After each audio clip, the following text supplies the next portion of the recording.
trauma-affected veterans. That's what one specialized El Paso Police Department team is training to do. KTSM 9 News reporter Shelby Kapp is live from Central El Paso with a look at why officers have to be extra cautious when responding to a trauma call involving a veteran. For about a year now, the El Paso Police Department has had a crisis intervention team currently made up of 14 officers. Now, those officers ride along with specialists from Emergency Health Network. And this week, both the specialists and the officers are taking a training course to learn how to better respond to calls that are involving veterans dealing with trauma. We get called out to suicide calls, people in crisis, people with mental illnesses, just about anything to do with mental health. We'll get called out and we'll assess the situation. If it's not a crime, we can go ahead and determine what the next process would be. And finding out what that process will be has gotten easier now that officers are teamed up with specialists.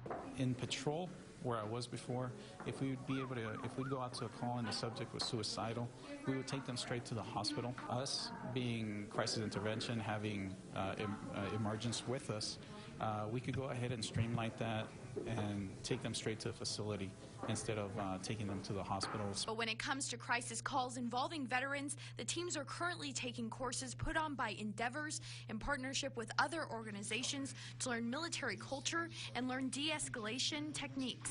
Knowing about boot camp, about their active duty status, what places they've been sent to, and what state of mind they come back gives you a good reading on how to approach them. Techniques include encouraging the veteran to share their feelings, knowing that their rage could be caused from an ongoing frustration with a condition from trauma, and calling the individual a few days after the initial call to check in on them. But some officers are veterans themselves, which they say helps them connect. Picking up on specific details as far as they let us know if they have PTSD, depression, anxiety. If they have anxiety and you show up with 20 cop cars, it's probably going to it's going to turn out wrong. So it's just knowing where they came from and trying to cope with that.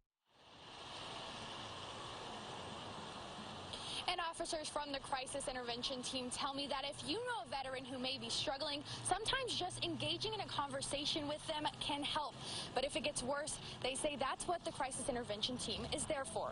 Reporting live from Central El Paso, Shelby Kapp, KTSM 9 News.